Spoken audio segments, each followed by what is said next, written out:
O que eu tô fazendo aqui? Eu só tenho 5 anos e agora fudeu. Esse é o Terror Sem Medo Podcast, eu sou a Cal. Eu sou o Fábio. E eu sou o Andrés, mas dependendo do programa que você ouviu, também sou a Cal de bigode. Hoje temos Cal, então ele é só o Andrés mesmo. Ele é só o Andrés. O nosso convidado que mais vem aqui na nossa casa. Que não é convidado mais. Não é mais convidado, né? Ele já é da casa, já. É membro já. honorário que quando falta um, o Andrés, né, vai lá e substitui a gente. É. De que eu faltar, o Andrés vai substituir. Ele vai ser o Fábio de bigode. O Fábio de cabelo. Ah, é, o Fábio de cabelo. O Fábio de peruca. O Fábio de peruca. Pra quem não conhece o Andréas, que é uma vergonha não conhecer o Andréas, porque ele já é da casa. Andréas, fala pras pessoas onde as pessoas te acham aí, cara. Então é isso aí, pessoal. Eu sou o Andrés, eu sou o host lá do Variações de um Nerd, né? Você pode achar a gente em variaçõesdeunerd.com.br ou procurar em qualquer agregador Variações de um Nerd. A gente fala sobre filmes e séries da mesma família, a gente fala sobre direito da área jurídica, só que se baseando meio que em filmes, séries e tirando dúvidas em geral, né? Quase que 90% dos podcasts que tem por aí, então a gente bate um papo sobre isso aí. A gente não tem essa regularidade aí do Casal Sem Medo, mas a gente posta sempre que pode, tipo, eu vou editando, eu vou postando, às vezes eu posto 6 por mês, às vezes eu posto 1 a cada 2 meses e assim vai, mas se você chegar hoje lá no Variações de Nerd, tem uns 130 e poucos episódios pra vocês maratonarem. Sim, e você tá cozinhando um episódio com a Cal aí, que vai sair em breve. Então, eu vou deixar lá pro final, no jabá final. E como vocês podem ver, é a partir do Andrés que surgiu o novo nome do podcast, né? Casal Sem Medo, né? Que já os ouvintes chamam outros ouvintes além do Andrés, que também ele é nosso amigo, participante do podcast e ouvinte, chamam a gente de Casal Sem Medo também. Gente, eu acho muito engraçado. E daí também, quando eu participo sozinha lá no Variações de um Nerd, aí eu sou a solteira sem medo, você é o solteiro sem medo, e somos um casal quando a gente tá lá juntinho. E hoje a gente tá cumprindo uma promessa que a gente fez pro Andrés e uma solicitação de um ouvinte, que é o Igor. Nosso ouvinte e comentador recorrente, que ele falou, falem do A Mosca 2. Aí, ó. E aí estamos falando hoje, cumprindo 2 promessas de uma vez só, que lá no episódio 1, que se você quiser ouvir vai estar com o link no post, se você estiver no YouTube o card deve estar aparecendo aí, é só clicar para ouvir, o André está lá e a gente falou que ele ia participar do filme 2. Até porque a gente tá pagando nossas promessas de 2024, né? Que Sim. o Serasa bateu na porta e a gente certeza. Precisa pagar essa dívida com todo mundo. Logo, os pedidos de 2025 talvez fiquem pra 2026. Ou não. Ou a gente paga tudo em 2025 pra começar 2016, ó. 2026 no azul e não verdade. mais no vermelho. Segue a gente no Instagram, no Threads e no YouTube. A gente tá como @terrorsemmedo13, tudo junto e 13 numeral. E tá ligado que seguir a gente é bem mais seguro do que dar um rolê em Crystal Lake. Para dar sequência à obra-prima de David Cronenberg, Chris Wallace surge com A Mosca 2. Chris Wallace, que foi o diretor de maquiagem do primeiro longa, neste filme ele já veio fazendo barba, cabelo e bigode. Veio sendo diretor de maquiagem, e o que fez com que as cenas de body horror ficassem ainda mais interessantes. Não que no outro não fosse, né? Mas nesse tá uma direção bem interessante ali na hora do... Mas esse filme é mais violento, né? Bem mais violento. Eu achei interessante essa casadinha de diretor de maquiagem ser a mesma pessoa. Mas isso é papo pra mais tarde, porque bora papear sobre A Mosca 2. E temos sinopse pra esse filme, Buzz? Temos. O filho quase humano de Seth Brundle procura uma cura para seus genes mutantes enquanto é monitorado por uma corporação nefasta que deseja continuar os experimentos de seu pai. E onde que as pessoas podem assistir esse filme? Só no Torresmo. Não tem... Faz tempo que a gente não fala do Torresmo. Faz tempo, né? Faz tempo, mas é porque a gente tá pagando a promessa e infelizmente, assim, realmente posso falar infelizmente, esse filme não tá em lugar nenhum. É só naquele caminhão que caiu, né? Caiu do caminhão, você verdade. pega lá e assiste. Isso aí. E lembrando que teremos spoilers de A Mosca 2 de 1989.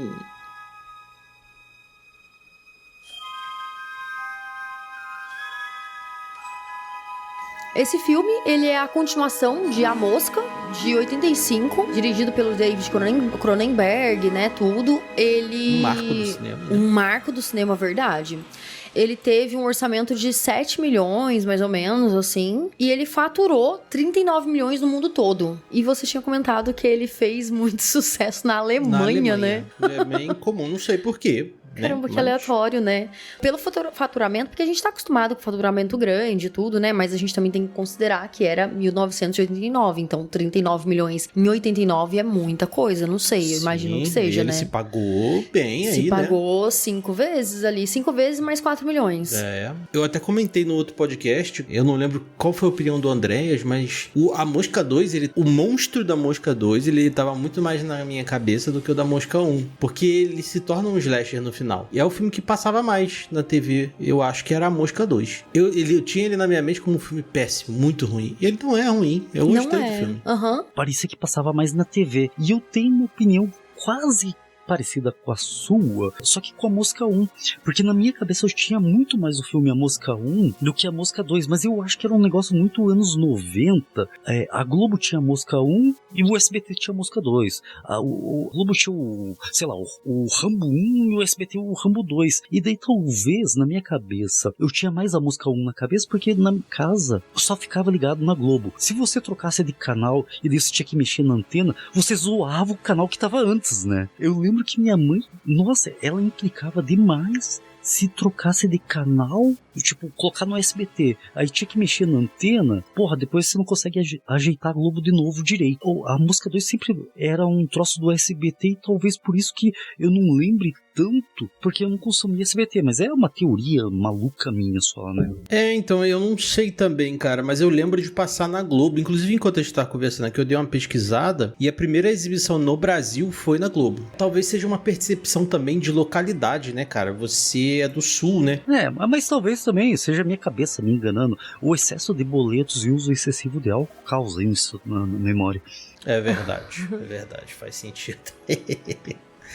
Mas você gostou do filme, André? Então, eu lembrava do bicho final lá, do que o CEO vira bicho final, então eu lembrava daquilo e eu não sei porque na minha cabeça aquele cara não era um CEO de um laboratório, ele era um general. Não sei porque ele era um general, um militar, alguma coisa e se transformou naquele bicho. Talvez eu tenha uma implicância hoje em dia com os generais, por isso que eu coloquei ele como vilão.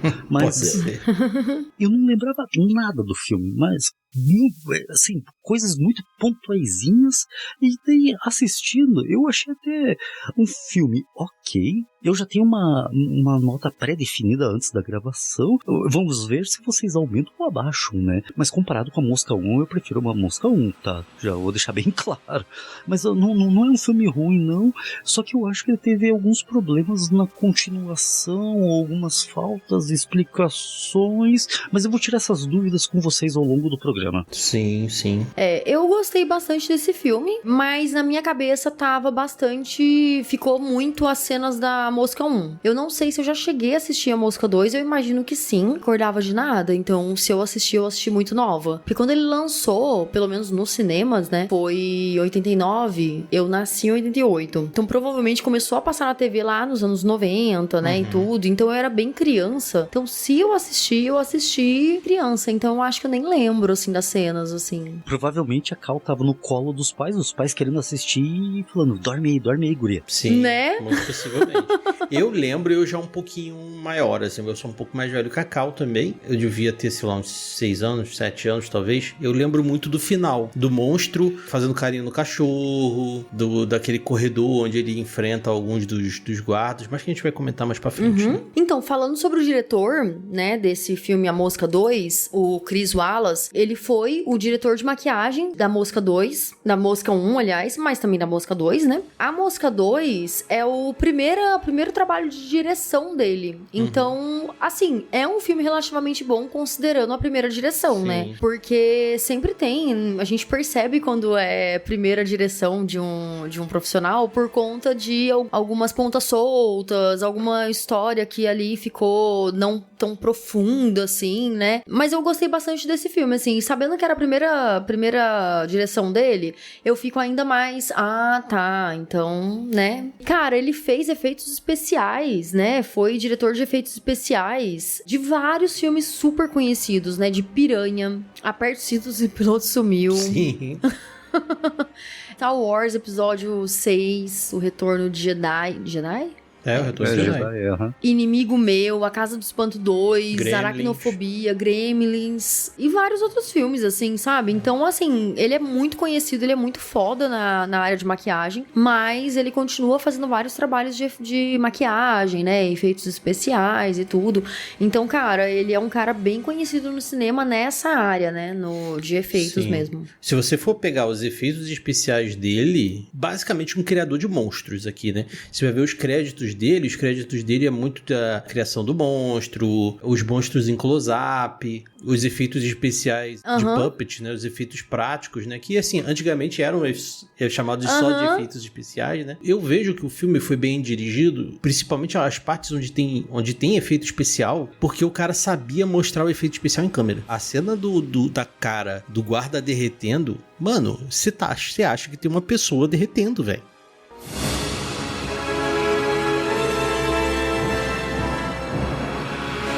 E no roteiro a gente tem o Mick Garris, o Jim e o Ken Witt. Os dois eu acho que são parentes, né? Irmãos, não sei. Eu sei que eles estão em muitas produções juntos, assim, sabe? No A Hora do Pesadelo 4, eles fizeram um roteiro. A Mosca 2 também, né? Eles estão juntos aqui. Tem vários outros filmes que eles estão em parceria ali em roteiro, sabe? E aí o Mick Garris também fez bastante roteiro de filmes de terror também, de vários filmes. Inclusive ele já veio ao conhecidos. Brasil na Horror Expo, né? É mesmo? Ah, eu não sabia. Ele tava na Horror Expo na primeira. 2019? 2019, ele tava lá, ele fez uma Olha. palestra e o filme Cine Pesadelo, que ele escreveu, tava sendo exibido lá. Caralho, que massa! E a gente tem o Martin Brandon, né, que é vivido pelo Eric Stoltz. Só mais uma curiosidade sobre o Mick Garris, ele é o criador das personagens de Abracadabra.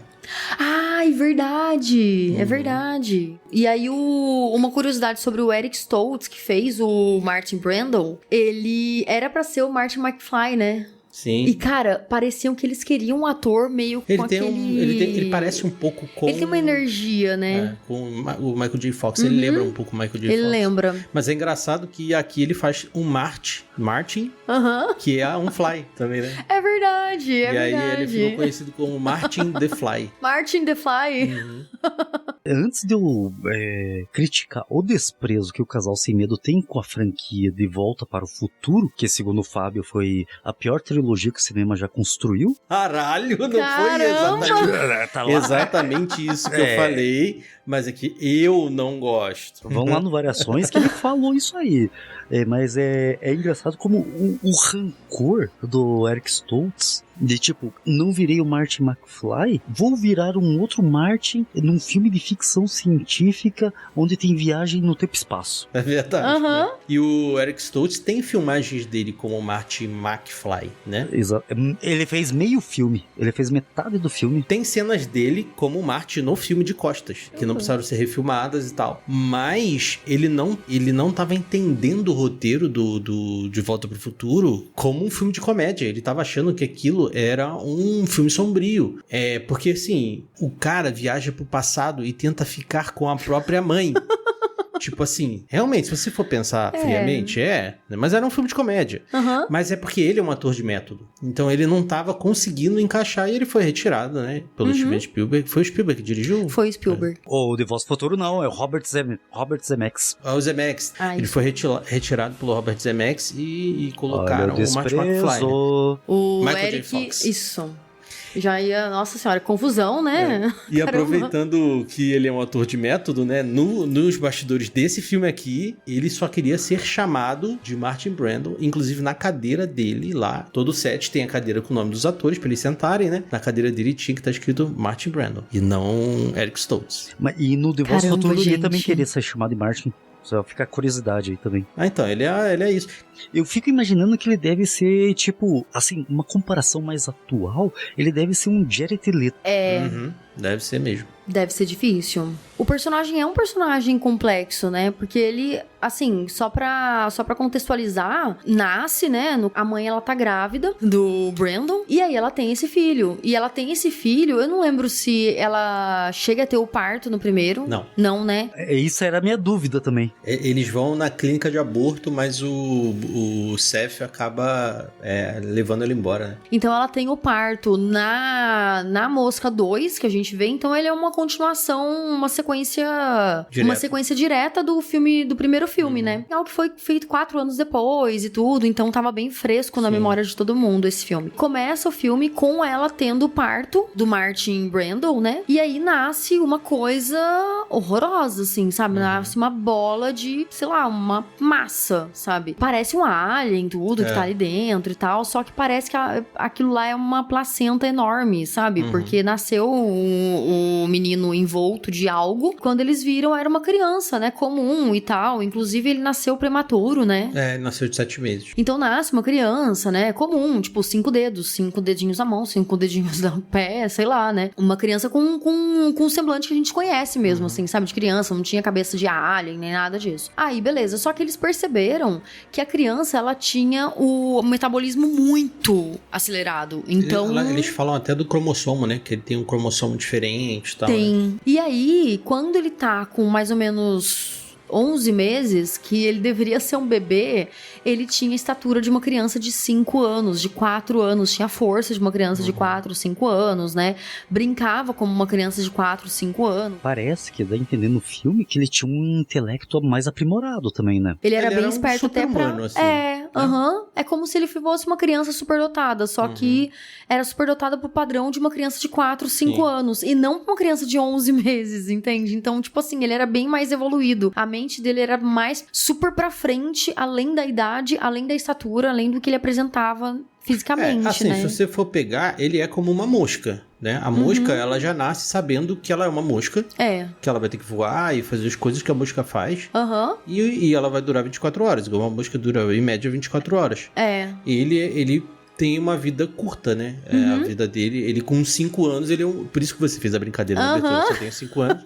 E com 5 anos, ele é um adulto, de 30 anos. Então, assim, é muito louco pensar nisso, né? Eu achei que o filme fosse levar ele mais com aspecto 5 anos, entende? Uma criança de 5 anos, que é super inteligente, mas ingênua. Ele é ingênuo, né?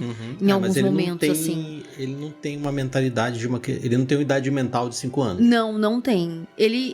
Ele tem a ingenuidade de uma criança, ele tem a perspicácia de uma pessoa que tem inteligência ali, assim, sabe? Tem aquela ingenuidade de achar que tá tudo bem, que os animais, eles não estão sofrendo, ele vê todos os animais presos lá, ele acha comum, ele pega um deles, né, um Golden, e aí fica fazendo carinho nele, então... Não sei se na cabeça dele tudo aquilo era algo comum ali, sabe? Tipo, talvez eles fizessem algum teste, alguma coisa ali nos animais, só que nada tão extremo, entende? Que a gente vê, inclusive, sabe? Que é uma das cenas mais tristes, assim, sabe? Com o cachorro, ao longo do filme a gente vai vendo isso, né? Ele nasce dentro de uma empresa, né? Ele é um produto da empresa, né? E assim como os animais, né? Que fazem testes e tudo mais. Eu só quero trazer uma polêmica e uma reflexão aí. Que a Cal tava falando, né? Que acontece no filme, que tipo, quando ele tem 5 anos, que realmente é verbalizado no filme, que ele tem 5 anos, só que ele já é um adulto, né? Eu fico imaginando se esse filme fosse hoje em dia. Vocês gravaram sobre Pobres Criaturas, né? E Pobres Criaturas, eu vi que teve um debate sobre esse troço de, tipo, queria ver se a galera ia falar assim, porra, o cara só tinha 5 anos de idade e a mulher tava transando com ele. Sim, a gente comentou isso enquanto a gente tava assistindo o filme. Que foi exatamente os comentários. Eu não sei se eu não lembro, sinceramente, se vocês criticaram isso, porque no Pobres Criaturas tem mais ou menos a mesma pegada, sabe? E isso aí foi mega criticado por muita gente aí, né? Que nesse filme, e não havia essa problematização naquela época, né? Não tinha. E aqui é romantizado, né, cara? Ele é um cara de 5 anos Ele é um cara de 5 anos. Ele é um homem de 5 anos. E aí ele transa. Cara, eu achei isso muito estranho, porque assim, eu tava vendo ele muito quando ele queria, né, a amizade da Beth. Fiquei pensando, né, cara, eu acho que ela tá achando que ele... Porque ela não sabe que ele é um cara de 5 anos também, né? Então, assim, ela não tá no Tinder dando like num cara novo e quando aparece é um cara velho, sabe? Ela tá falando presencialmente ali com um cara de quase 30, entende? Então, assim, eu super compreendo ela, né, por estar nesse papel, assim. Tem até um momento que a gente ouve ele falando que você não é mais autorizada de entrar aqui e fecha a porta. Eu fico assim, gente, é uma coisa que uma pessoa de 5 anos falaria pra uma amiga, entende? Então, e é um momento onde ele mata o cachorro, né? Porque assim, por que a gente tá falando isso, né? O cachorro, ele sofre uma mutação porque a empresa é a empresa do... Bartok. Do Anton Bartok, né? As indústrias Bartok. Eles estão tentando reproduzir o que o Seth fez, que é um pod de teletransporte, e eles usam o cachorro como primeiro experimento. E aí o cachorro sai do avesso. Praticamente, né? Só todo fudido, na verdade, né? É uma cena muito triste mesmo. E ele é obrigado a matar o cachorro. Essa situação dele ter falado pra menina, você não é mais permitido aqui, ou a mesma coisa que quando você é criança e perde um animalzinho e o seu pai ou sua mãe vai tentar te consolar, sabe? Foi bem retratado isso. O Eric Stoltz, ele tem os problemas de ser um ator chato, de método e tudo mais, mas ele é um bom ator. Isso é inegável. Assim. Muito, muito. E assim, em nenhum momento ele me pareceu um cara que... Porque assim, o jeito dele falar com a Beth, né? O jeito dele lidar com a Beth, até o jeito que ele transa com a Beth também, não é um jeito que, sei lá, um adulto transaria, sabe? Não é uma coisa que, nossa, gostosa. Parecia que ele tava fazendo uma coisa que ele não tava entendendo nada. Eu achei bem problemático, assim, sabe? Tudo bem que é 89 e tudo, mas eu achei bem problemático, assim, sabe? As pessoas esquecerem que ele tem 5 anos, poderia colocar, não sei, sabe? Um medo dele, um receio, ele se abrir pra ela falando que não tem aquela idade. Tudo bem que ela iria achar estranho, não teria mais tanta conexão com ele, ou teria, porque teria dó dele por conta dele ter todos esses problemas. E poderia até ser um conflito interessante, assim, eu acho. Que se ela soubesse que ele tem 30, que ele tem 5 anos e ele tá passando por tudo isso, talvez ela ficasse junto com ele enquanto uma amiga e não enquanto uma mulher. Queria puxar uma outra coisa que vocês comentaram aí. Mas aí eu queria puxar mais para uma tiração de dúvida do que um questionamento, do que uma crítica. O que dá a entender que nesses 5 anos essa empresa, sabe Deus como, conseguiu acesso às cápsulas do Jeff Goldblum lá, né? Sabe Deus como, não explico, eu acho que também não precisava explicar, mas apesar que o cara fazia tudo em sigilo, só ele, sozinho, né? E daí tava tendo problemas de fazer o transporte de uma cápsula para outra igual no 1, que tanto é que uma hora o Martin Brando, né, o Eric Stoltz fala assim, eu queria um material orgânico, que é o mesmo processo que o Seth Brando faz no 1. Assim, se eles pegaram as cápsulas do Seth Brando, ele já tinha resolvido esse problema, porque ele mesmo foi ele usou um macaco, deu certo, ele mesmo foi se transportar, e o que deu errado foi porque entrou uma mosca. O transporte orgânico, ele já tinha resolvido esse problema, e parece que nesse filme estava tendo o mesmo problema que ele estava tendo no começo da mosca. Sim, eu entendi você. Realmente, assim, eu acho que esse roteiro foi construído por uma pessoa que não tem conhecimento de tecnologia, né? Porque o que acontece no final do primeiro filme é que um dos pods é destruído, junto com o Brandon, né? O Brandon, ele se funde ao pedaço do pod, e aí só sobra o outro pod. Porém, os códigos, né? Eu sou programador, tô falando com propriedade. Códigos não vão ficar no pod, eles vão ficar no computador. O computador do Seth não tinha sido destruído. Então, eu acho que isso foi um problema de roteiro mesmo. Hoje em dia a gente consegue verificar, até porque na hora que mostra o Martin programando, tem um monte de print, escrito print, que é o que você escreve, print, sabe? Pra fazer, você escreve print pra printar, pra escrever alguma coisa na tela. E aí quando eu vi, eu falei, caralho, esse monte de print aí, mano, o cara tá programando com print, velho. Mas enfim, isso é um programa de roteiro, cara, com certeza. Entendi. O que eu tinha entendido era que pela falta de documentação do Brandon, porque era tudo em sigilo o que ele fazia e tal.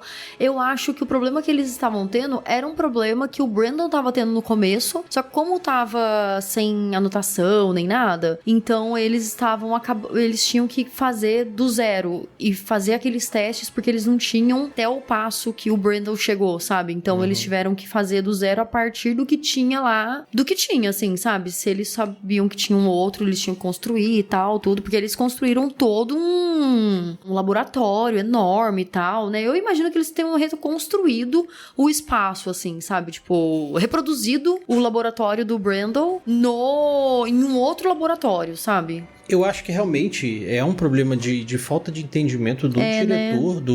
do roteirista. Além disso, no final do filme, o Martin Brandon, ele coloca uma senha, que é uma coisa do filme que é um desenvolvimento do filme que vai da palavra-chave, é uma coisa que é muito falada dentro do filme. Que é a palavra mágica, que é a palavra mágica, né? Que é a palavra que é pai, né? Que é como ele via o Anton, dono da empresa. Mas porque o Anton, ele fala, né, que ele é pai dele e tudo, né?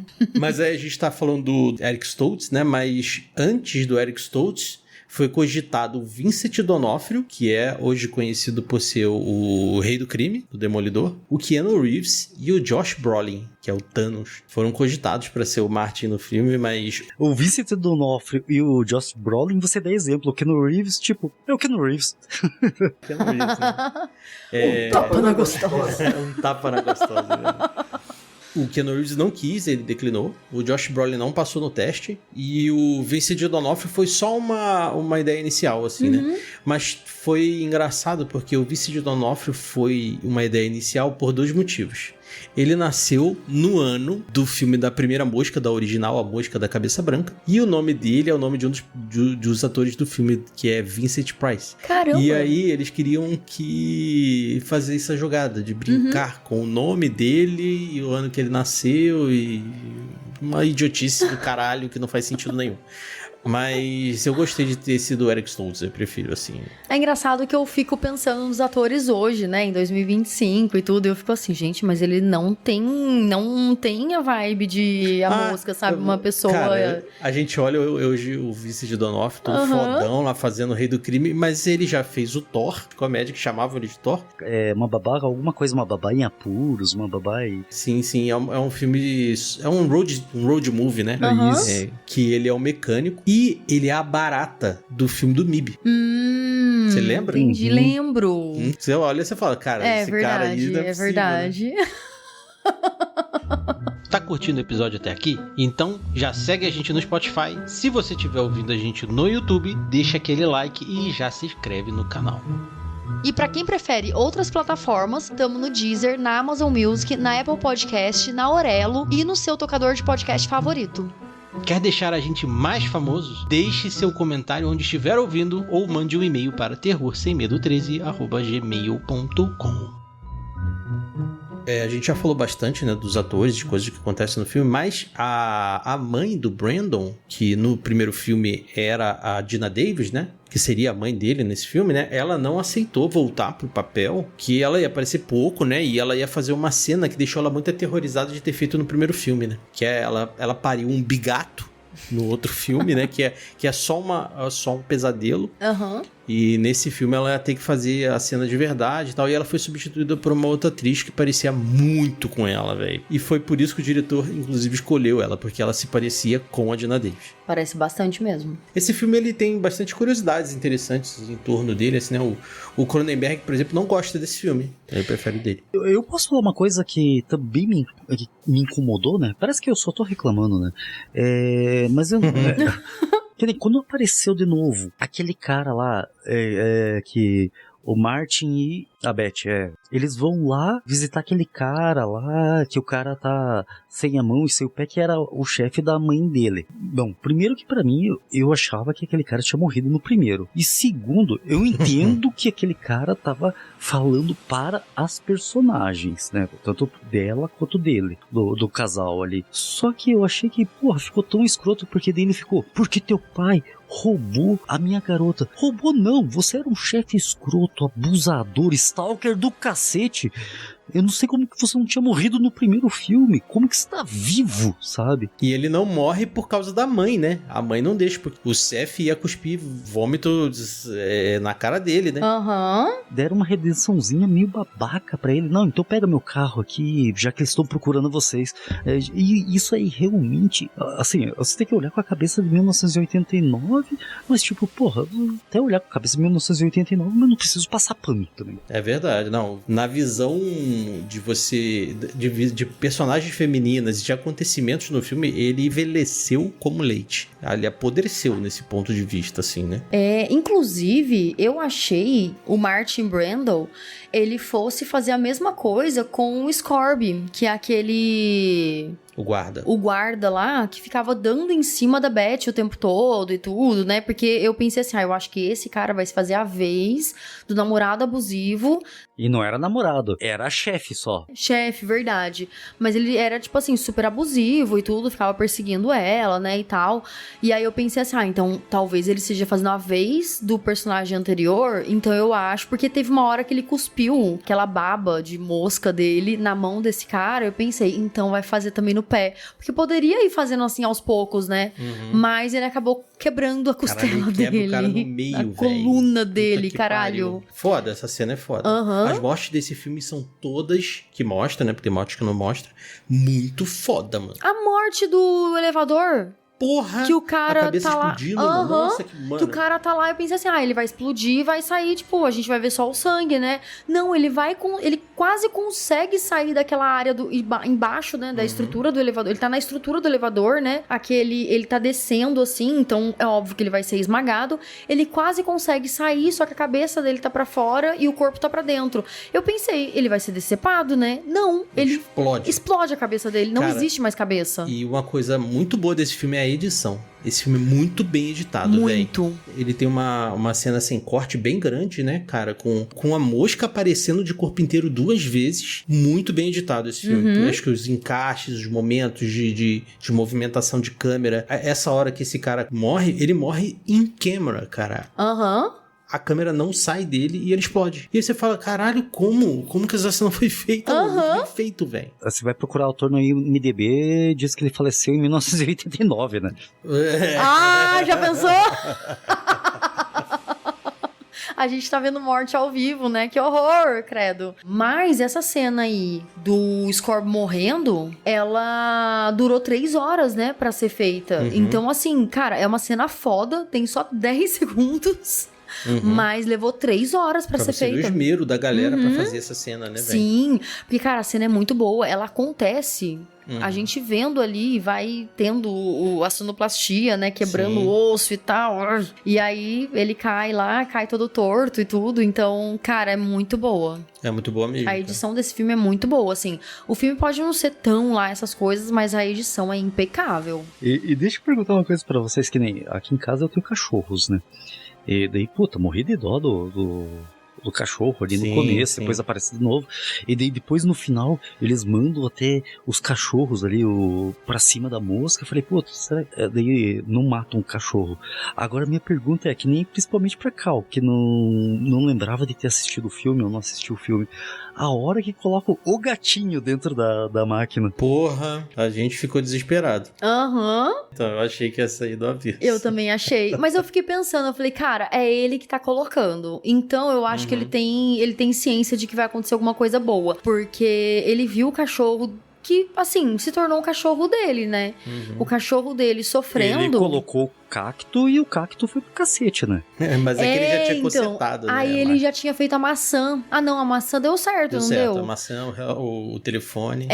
Aí o telefone saiu funcionando também, então aí que ele foi... Assim, ele fez o processo que todo mundo deveria fazer. Colocar uma coisa inanimada, que não é viva, orgânico, e depois... um ser vivo, sabe? Então, tipo assim, cara, ele fez o processo correto, assim, sabe? E eu achei interessante, porque até então ele tava se baseando no projeto do pai dele, achando que tudo tinha dado certo, né? Tudo bem que, né, o Seth Brandon, ele só se tornou o Seth Brandon Mosca por conta da mosca que entrou e tudo, né? Mas vai saber se isso era por conta só da mosca ou porque não tava dando certo, nem nada. Então, assim, parece que, teoricamente, o projeto do Brandon deu certo e ele replicou e conseguiu chegar ao que o pai dele tinha criado, né? Que eu pensei assim, cara, se fosse qualquer outra pessoa de lá, né, do laboratório, eu acredito que o gatinho ia sair no avesso também de novo. Com certeza. Mas como era ele, eu pensei, não, então eu acho que vai sair certinho, porque, né, ele tem esse esmero, né, pela máquina, por tudo ali, né? Ele era um cientista de verdade, na verdade, né? Sim. Igual o pai dele, né? Inclusive, ele assistiu as documentações do pai dele, né? Em vídeo e tal. E a cena que a gente assiste, ela é uma cena que não tá no filme original. Ah, é? Ela é uma cena deletada do filme original. E eles reutilizaram ali. Nunca foi feito a Mosca 3, né? Tá sendo produzido um spin-off da Mosca, né? Um filme novo foi noticiado em novembro do ano passado. É um filme que vai se passar dentro do universo da Mosca. Então a gente não sabe ainda o que é. Se é uma nova Mosca, ou se é um filme que vai usar os experimentos do Brandon como plot do filme, né? Em breve a gente vai saber aí, vai ser criado o Moscaverso, né? Por causa disso, né? O Flyverse. E o filme não teve um 3, né? A gente só viu até o 2, apesar dele não ter dado... ele não foi um prejuízo, né? Pra Fox. Ele não teve um 3, e só que saiu uma versão em quadrinhos, que é uma sequência do filme, né? Chama The Fly Outbreak. Outbreak é uma palavra que é usada pra quando tem, tipo assim, teve um outbreak zumbi, sabe? Teve o Covid, ele teve o outbreak também. O início seria? Não seria não seria exatamente o início, né, cara? Deixa eu ver aqui, peraí. Surto? Surto, Nesse quadrinho aí, o Brandon, ele ia atrás de uma cura pro Anton. E aí talvez outras mutações fossem criadas, né? Eu vou dar uma procurada depois pra ver se de repente não vale pra gente fazer um episódio. Quem que é Anton? Anton é o velho. É o Bardock. É o velho mutante do final lá. O general. É o general. O general. Cara, eu fico pensando, né? Tem vários spin-offs que daria pra fazer. Daria pra fazer como é que é a vida do Brandon hoje, né? Se ele continua seria com uma o gene, continuação, né? com o gene da mosca. Porque a premissa pra ele voltar ao que ele era antes, né? Com o corpo que ele tinha antes, porque até então ele sofreu uma puta mutação lá. E o lance é sacrificar uma vida pra voltar a ser quem você é. E aí ele sacrificou a vida do Anton lá, né? Que eu acho que fez total sentido, porque o cara criou todo um processo lá. E aí ele conseguiu. Aí eu penso assim, mas será que ele saiu todo aquele gene da mosca dele? Porque... ou ele é só um ser humano, seria uma continuação, ou passou tudo pra ele. Seria interessante, assim, ver isso. O Eric Stoltz tá vivo ainda, inclusive. Poderia fazer uma continuação.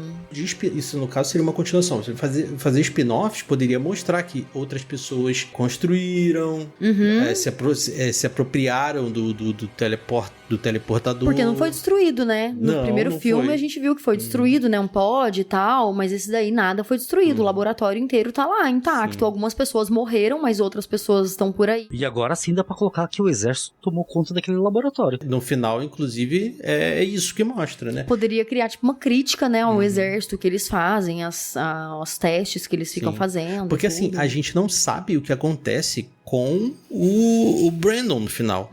Porque o filme acaba mostrando que a mutação do Anton Bardock continua viva. Né? Eles continuaram... Ele ficou no mesmo lugar que ele foi encontrado onde eles encontravam o cachorro, né?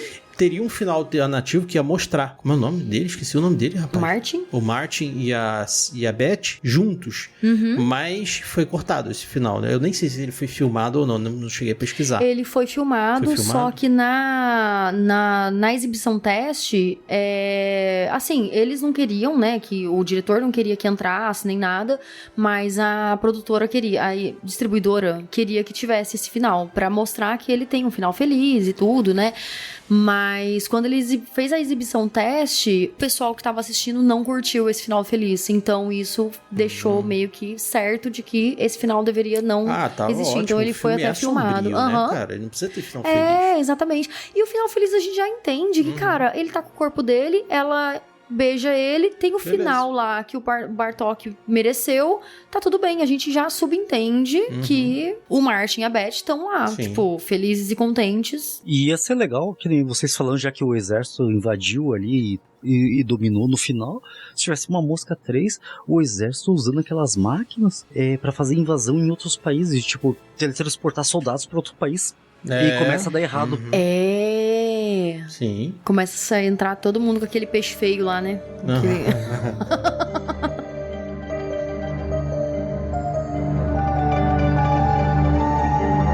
Com esse papo de agora, o Andreas falou que ele tinha uma notinha pré-estabelecida. Será que manteve, Andreas? Qual que é a sua notinha? Olha, eu mantive, porque as dúvidas que eu tinha, vocês continuaram mantendo as minhas dúvidas, que principalmente era ali, Goldblum já tinha resolvido o problema no primeiro filme, não foi esclarecido nesse, e é o mesmo problema, e daí eu fiquei puto ali que, se vocês tinham a mesma opinião que eu que é igual do Pobres Criaturas, e daí o chefe escroto e abusador, né?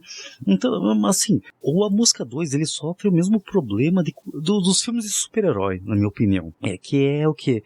Vamos escalonar. Então, tipo, no Mosca 1 era um problema muito contido dentro do apartamento, entre 4 pessoas, e agora virou um laboratório que o cara queria dominar, de fazer os bichos e tal, e como a gente comentou agora, se fosse um 3, ia ser o exército dominando e indo, então, tipo, sempre vai aquele mais e maior, e daqui a pouco dominação global da Mosca, né? Assim, eu prefiro muito mais a Mosca 1, pra Mosca 2 eu dou 2. Ó.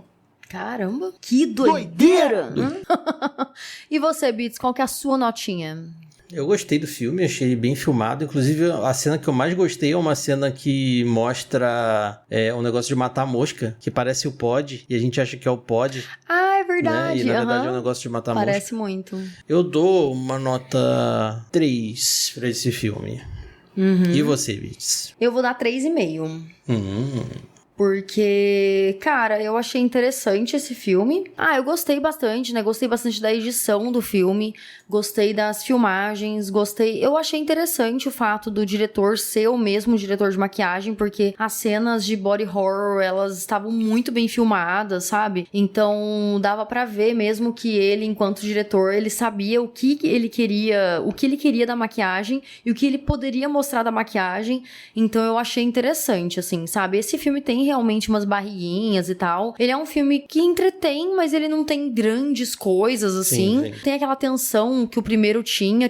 Tem uns momentos, assim, mas não tem aquela tensão que o primeiro tinha, nem nada, né? Então, ele é um pouco previsível com relação ao Martin Brando. Então, eu acho que pela falta de novidade mesmo, de trazer, parece que ele só quis fazer um filme 2 da Mosca, porque, né, fez muito sucesso, então bora lá. O Chris Wallace, ele conseguiu mostrar, né, a direção dele, que eu achei muito boa, o que ele consegue fazer enquanto diretor, o que ele consegue fazer, tipo, ele tendo todo o controle lá do filme praticamente todo, né? E a nossa média? 2,83333, de novo. Dízima periódica.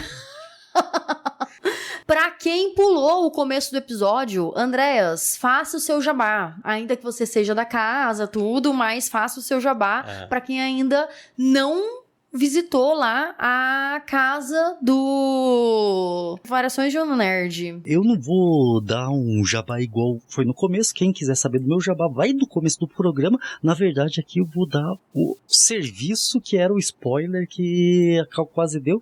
Então, quem quiser nos acompanhar e quem quiser mais do Casal Sem Medo, que na verdade vai ser só a Solteira Sem Medo, tá? Não sei, provavelmente até a data de publicação desse episódio da Mosca, o nosso episódio lá do Variações Cast sobre a minissérie Cassandra, que também tem no Terror Sem Medo, só que lá no Variações a gente gravou com a Cal, deve estar disponível.